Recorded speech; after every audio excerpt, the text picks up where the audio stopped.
Quando Noé sai da arca e a terra não tem mais a vegetação que tinha, Deus declara: tudo que vive e se move servirá de alimento para vocês. Assim como lhe dei os vegetais, agora lhe dou todas as coisas. Tudo que vive e se move servirá de alimento para vocês. Assim como lhes dei os vegetais, agora lhe dou todas as coisas.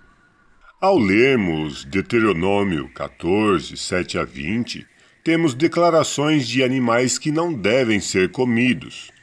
O porco também é impuro. Embora tenha casco fendido, não rumina.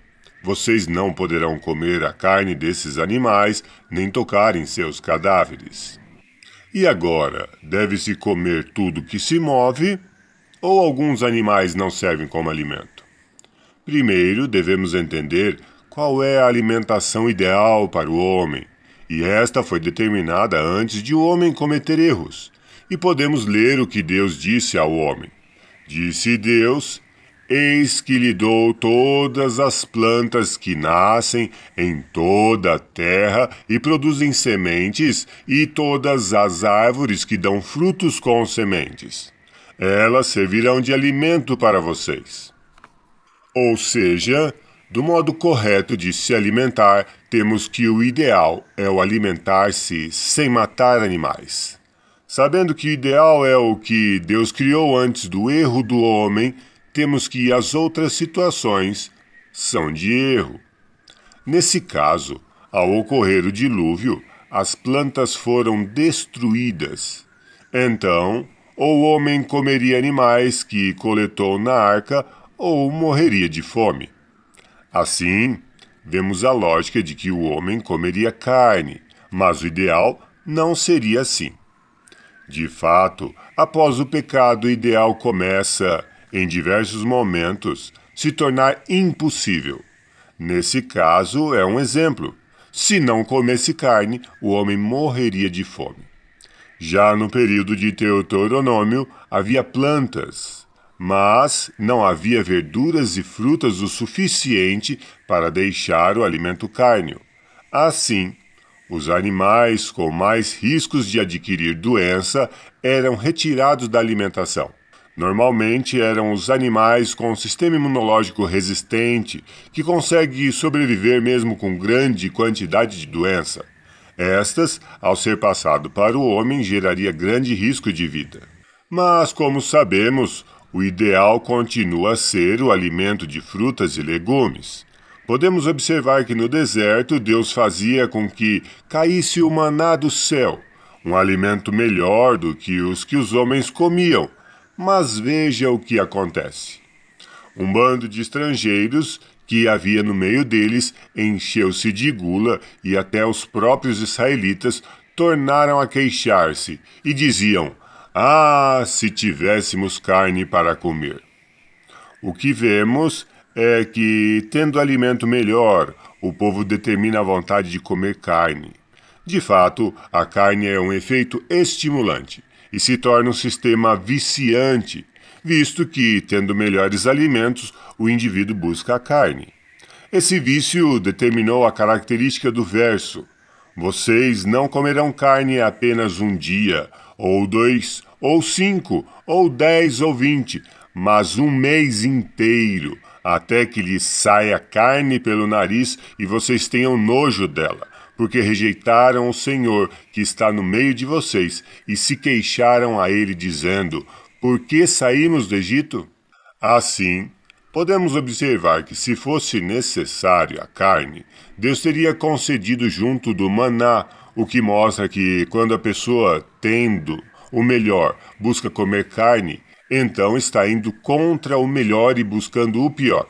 De fato, existe um verso que define tal coisa: aquele, pois, que sabe fazer o bem e o não faz, comete pecado. Assim, o bem era continuar se alimentando com o melhor, que era o pão do céu. Renegá-lo e buscar comer carne envolve cometer pecado. Assim vemos ainda o verso: Mas, enquanto a carne ainda estava entre os seus dentes, e ainda que a ingerissem, a ira do Senhor acendeu-se contra o povo e ele o feriu com uma praga terrível. Veja que o problema não é comer carne, e sim, tendo melhor, optar pelo pior. Visto que Noé comeu carne, pois não existia frutas e legumes necessários. Mas, no caso de Israel, havia o maná. Elias orou a Deus e houve grande seca em Israel. E aquela região se tornou árida, e não havia mais frutas e legumes que gerassem os nutrientes necessários. Assim temos o verso. Eles ficaram assustados e com medo, pensando que estavam vendo um espírito. E lhes disse: por que vocês estão perturbados e por que se levantam dúvidas no coração de vocês? Vejam as minhas mãos e os meus pés, sou eu mesmo. Toquem-me e vejam, um espírito não tem carne nem ossos, como vocês estão vendo que eu tenho. Tendo dito isso, mostrou-lhe as mãos e os pés. E por não crerem ainda, tão cheios estavam de alegria e de espanto, ele lhes perguntou: vocês têm aqui algo para comer? Deram-lhe um pedaço de peixe assado e ele comeu na presença deles. Israel, nessa época, era uma terra árida. Atualmente, Israel, por meio de irrigação com sistemas tecnológicos, tem gerado frutas e legumes. Mas tal não ocorria naquela época.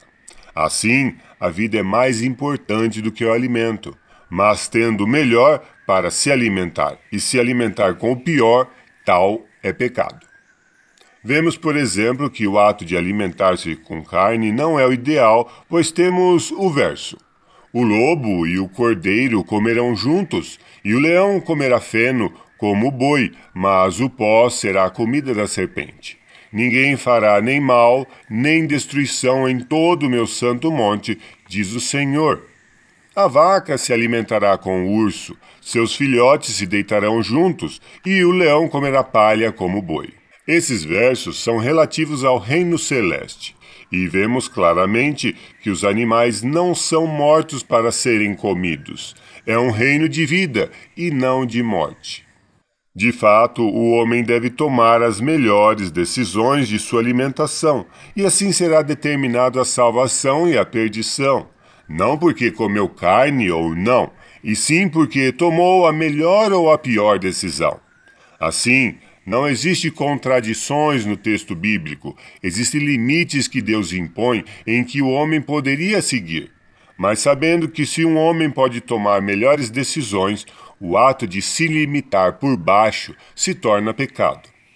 De fato, podemos ver o verso. Eles disseram: Moisés permitiu que o homem lhe desse uma certidão de divórcio e a mandasse embora. Respondeu-lhe Jesus: Moisés escreveu essa lei por causa da dureza de coração de vocês. Mas no princípio da criação, Deus os fez homem e mulher.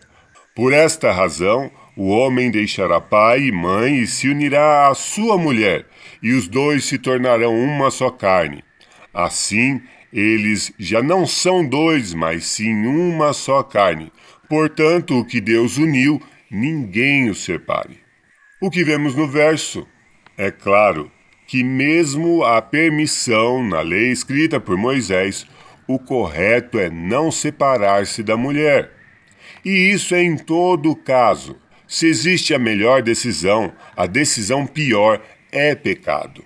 Normalmente o vício, seja ele pela carne ou por qualquer outra coisa, tende a pessoa não aceitar estas claras demonstrações. De fato, é claro que a melhor escolha é a melhor do que a pior, e escolher a pior não é o correto, e não fazer o correto é pecado. Mas, normalmente, a dureza de coração dos homens tende a buscar anular aquilo que é claro e buscar desculpas. Claramente, como todos somos homens, cada um toma a sua decisão, e, de fato, Deus determinou que cada um faça o que deseja. Mas no momento em que cada um tiver que determinar o que fez, então nesse momento a lógica dominará. Não haverá piadas, não se poderá fugir da razão, nem tampouco haverá escape. E nesse momento cada um terá que definir o porquê fez. pois todos nós devemos comparecer perante o tribunal de Cristo para que cada um receba de acordo com as suas obras praticadas por meio do corpo, quer sejam boas, quer sejam más.